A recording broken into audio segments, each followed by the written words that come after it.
Vamos começar o programa de hoje falando sobre a importância da leitura. Como é bom ler um livro, né? Você está lendo algum livro hoje? Se não tiver, comece. Você vai realmente ter uma grande surpresa do tanto que a leitura muda a sua vida. Para isso, nós trouxemos aqui uma escritora e também professora do IFG, Micheline Madureira Lage, porque essa semana, gente, no dia 23, foi comemorado o Dia Mundial do Livro. Professora, tá tudo bem?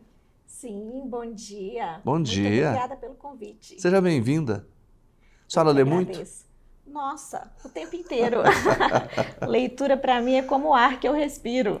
É mesmo. Mas hoje, com a internet, as pessoas não estão perdendo o costume de ler? Eu acredito que as pessoas elas estão até lendo mais com o advento da internet, mas elas estão lendo de forma superficial. O que fazer para a gente mudar isso? Olha, é um desafio grande, principalmente, né, para os professores, para as escolas, mas também a leitura não é um assunto só de escola, é um assunto que envolve a família. Então, assim, como que você vai estimular seu filho a ler, sua criança a ler, se o tempo inteiro que o seu filho te olha, você está ali zapeando no celular, né? Ele não vê nem o pai nem a mãe, em momento algum, pegando um livro em casa.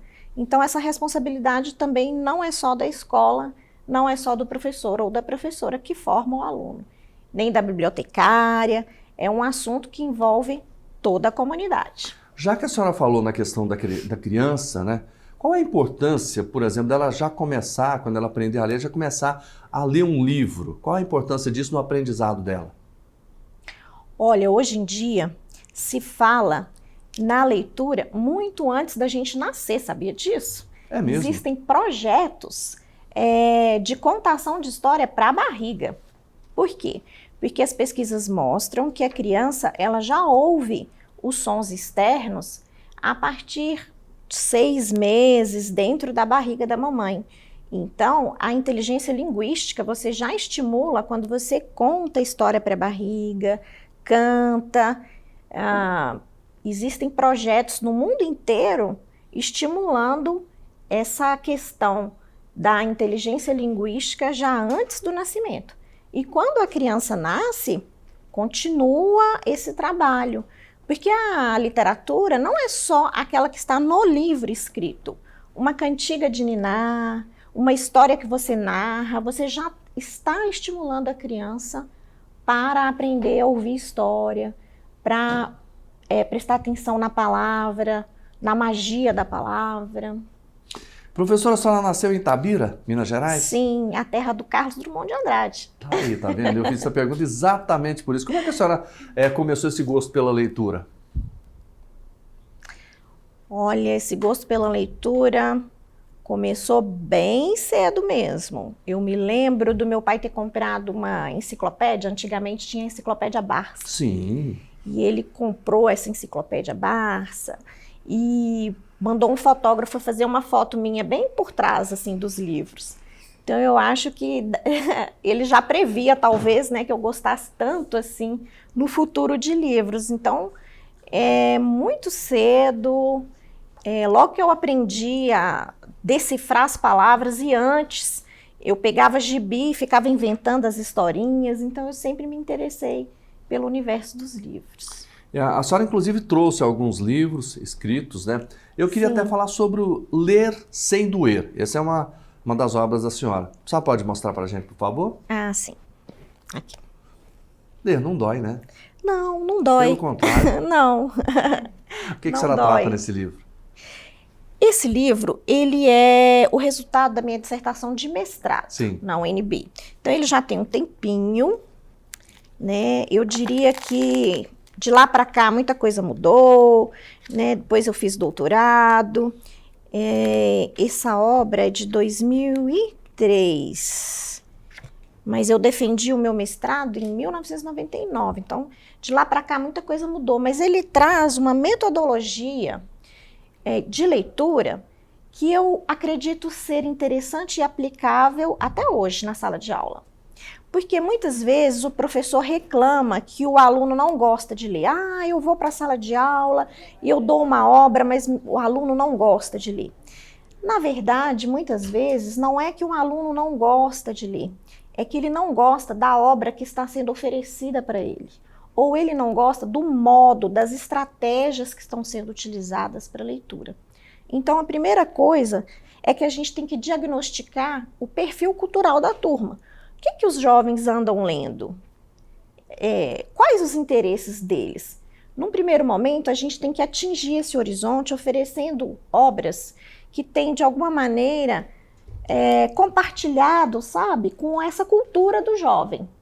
Para não crescendo, a gente ir introduzindo outras obras que desafiam esse olhar do aluno. Porque se você chegar com Machado de Assis, uma Clarice Lispector, para uma pessoa que não está preparada para receber essa obra, ela vai rejeitar.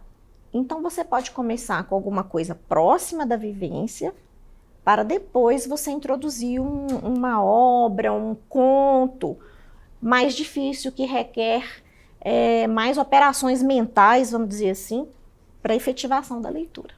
A senhora acha que os professores estão fazendo isso hoje ou não? Nós temos um problema sério no Brasil de formação de professores. Nos últimos tempos, a gente tem observado muitos docentes sendo formados nessa modalidade EAD. Então, assim, não é a mesma coisa, né? De uma formação que você faz ali, de modo presencial, com o professor o tempo todo na sala de aula, que você tem que apresentar uma monografia no final do curso, também com uma orientação mais próxima de você. Então, observe que muitas licenciaturas têm ocorrido assim, de forma, nessa modalidade à distância.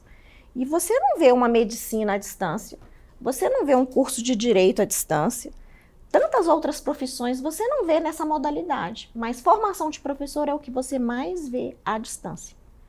Então, eu acho que isso vai gerar um problema grave na nossa sociedade. Professor, eu estou vendo aqui também, nós estávamos falando sobre a criança, sobre o adolescente, e na literatura infantil, a senhora tem publicação também? Sim. Sim, eu tenho Um Mundo Novo da Luluca, que é esse aqui, que eu fiz inspirada na minha filha. Hoje ela já tem 23 anos, mas na época ela tinha 6 aninhos e foi inspirada nela que eu criei a história. A senhora pode até mostrar para a câmera. Ah, Um Mundo sim. Novo da Luluca. Isso. Agora, é claro que quando a gente... qual é o objetivo e como é que o escritor ele baseia uma obra voltada para a criança, para o público infantil? Eu diria que a coisa mais difícil é escrever para criança. Por quê? Porque você tem que usar uma linguagem simples, mas não simplista. Tem uma diferença aí. Você deve usar uma linguagem que seja acessível à criança, mas que também não menospreze a inteligência da criança.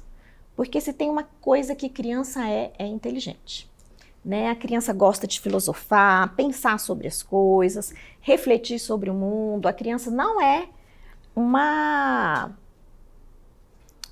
tábula rasa, não. E hoje mais ainda, porque ela tem mais conhecimento, né? Mais conhecimento, mais curiosidade, ela é instigante. Então, a literatura faz com que ela fique mais criativa ainda, mais curiosa. E no Mundo Novo da Luluca, a protagonista é uma menina que ela quer mudar o mundo. Então, ela se preocupa com a camada de ozônio que está acabando, ela se preocupa com as questões ambientais, ela se preocupa com o pouco tempo que os pais têm para brincar com ela. Então, ela vai fazendo uma série de reflexões ao longo do livro e dando soluções, sempre soluções no campo da imaginação, para resolver essas questões. Que legal. Então, é bem legal. Professora e escritora Micheline Lage, foi um prazer enorme ter a senhora aqui para a gente falar de livro, de leitura. Como é bom esse assunto, né? Obrigado. Eu que agradeço, foi uma delícia, ainda mais num dia como hoje, ensolarado, bonito, não é? Exato. Dá vontade de ir para casa, pegar um bom livro e aproveitar esse dia maravilhoso com muita e muita leitura. Tá aí, então, a dica. Obrigado, professora. Seja bem-vinda. Volte mais vezes, tá bom? Foi um prazer abraço. falar com você.